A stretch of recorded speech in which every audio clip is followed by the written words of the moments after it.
కాసేపట్లో AP CM Chandrababu Lok Bhavan కు వెళ్లనున్నారు. సాయంత్రం 6 గంటలకు గవర్నర్ అబ్దుల్ నజీర్ తో భేటీ కానున్నారు. ఇటీవల వైజాగ్ లో జరిగిన సిఐఏ సమ్మిట్ కు సంబంధించి వివరాలతో పాటు రాష్ట్రంలో తాజా పరిణామాలపై చర్చించనున్నారు. దీంతో పాటు 2 రోజుల క్రితం జరిగిన క్యాపిటల్ రీజియన్ డెవలప్మెంట్ అథారిటీ సమావేశంలో రాజధానిలో పలు ప్రతిపాదనలకు ఆమోదం తెలిపారు. అమరావతిలో లోక్ భవన్ నిర్మాణం కోసం టెండర్లను ఖరారు చేసేందుకు సిఆర్డీఏ ఆమోదం తెలిపింది.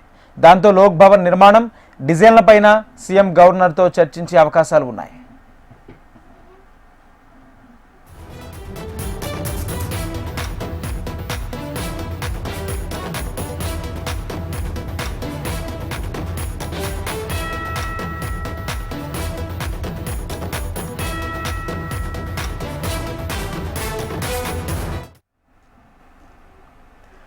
కాసేపట్లో ఏపీ సీఎం చంద్రబాబు లోక్ భవన్ కు వెళ్లనున్నారు. సాయంత్రం 6 గంటలకు గవర్నర్ అబ్దుల్ నజీర్ తో భేటీ కానున్నారు. ఇటీవల వైజాగ్ లో జరిగిన సిఐఏ సమ్మిట్ కు సంబంధించి వివరాలతో పాటు రాష్ట్రంలో తాజా పరిణామాలపై చర్చించనున్నారు. దీంతో పాటు 2 రోజుల క్రితం జరిగిన క్యాపిటల్ రీజియన్ డెవలప్మెంట్ అథారిటీ సమావేశంలో రాజధానిలో పలు ప్రతిపాదనలకు ఆమోదం తెలిపారు. అమరావతిలో లోక్ భవన్ నిర్మాణం కోసం టెండర్లను ఖరారు చేసేందుకు సిఆర్డీఏ ఆమోదం తెలిపింది. దాంతో లోక్ భవన్ నిర్మాణం డిజైన్లపై సీఎం గవర్నర్తో చర్చించే అవకాశాలు ఉన్నాయి.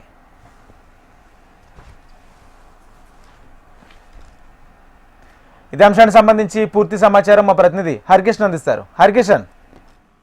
రాజేంద్ర, రాష్ట్ర ముఖ్యమంత్రి చంద్రబాబు నాయుడు మరి కాసేపట్లో రాజ్భవన్ లో గవర్నర్ అబ్దుల్ నజీర్ ని మర్యాదపూర్వకంగా కలవబోతున్నారు.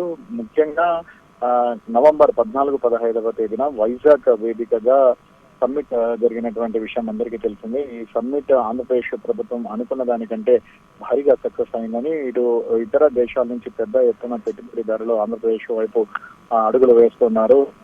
డూయింగ్ బిజినెస్ కి కేర్ ఆఫ్ అడ్రస్ ఆంధ్రప్రదేశ్ గా ఉంది. సో ఈ నేపథ్యంలోనే పెద్ద సంఖ్యలో పరిశ్రమలు ఆంధ్రప్రదేశ్ కి తరలి వస్తున్నటువంటి నేపథ్యంలో దీనికి సంబంధించి అబ్దుల్ నజీర్ గవర్నర్ కి వివరించే ప్రయత్నం ముఖ్యమంత్రి చేయబోతున్నారు. దానితో పాటు ఇటీవల కేబినెట్ సమావేశంలో కీలక నిర్ణయాలు తీసుకోవడం జరిగింది. ఆ విశేషాలకు సంబంధించి కూడా అబ్దుల్ నజీర్ తో ఆయన పంచుకోనున్నారు. ప్రధానంగా 169 కోట్ల రూపాయలతో రాజ్ భవన్ అంటే దగ్గర 12 ఎకరాల సమీపంలో నిర్మించబోతున్నటువంటి లోక్ భవన్ గా దీనికి నామకరణం చేశారు. సో దానికి సంబంధించి ఎటువంటి డిజైన్లు చేస్తే బాగుంటుంది అన్న దానిపైన కూడా ఆలోచన చేయనున్నట్లుగా కూడా తెలుస్తోంది. దీనికి సంబంధించి పలు డిజైన్లు గవర్నర్ కి కూడా చూపించి వాటిలో ఏదో ఒకటి సెలెక్ట్ చేసుకునేటటువంటి అవకాశం కూడా లేకపోలేదు. దీనిపైన కూడా వార్తలు వస్తున్నటువంటి పరిస్థితి ఉంది. దాంతో పాటు ఇటు ఏదైతే లోక్ సభకు సంబంధించినటువంటి వాటితో పాటు జ్యుడిషియరీ సంబంధించినటువంటి వాటికి కూడా దగ్గర సిబ్బందికి జ్యుడిషియరీ సిబ్బంది కూడా 123 కోట్లతో ఈ అపార్ట్మెంట్స్ అయితే నిర్మిస్తున్నటువంటి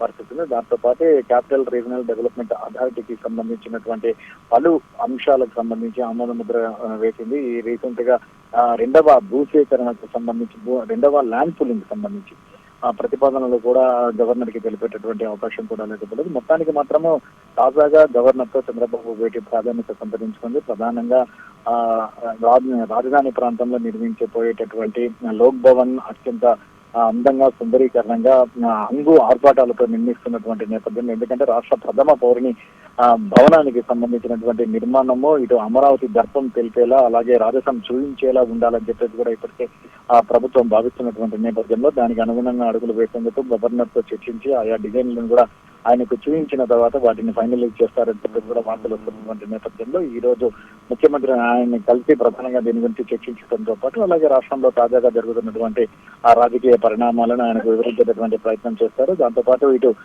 పరిశ్రమల పరంగా ఆంధ్రప్రదేశ్ కు ఏమేమి వస్తున్నాయి అలాగే ఏమేమి పెట్టుబడులు పెడుతున్నారు, ఎన్ని కోట్ల రూపాయలకు సంబంధించి పెట్టుబడులు పెడుతున్నారు, గత సిఐఐ సమ్మిట్ కి సంబంధించి ఇప్పటివరకు వచ్చినటువంటి నేపథ్యం అలాగే సమ్మిట్ తర్వాత అవి ఎంతవరకు ప్రారంభమయ్యాయి, వాటికి శంకుస్థాపనలు ఏవేవి జరిగాయి, సో వీటన్నిటికి సంబంధించి కూడా గవర్నర్ కి వివరించే ప్రయత్నం చేస్తారని మాత్రం తెలుస్తోంది. Thank you Harikrishna.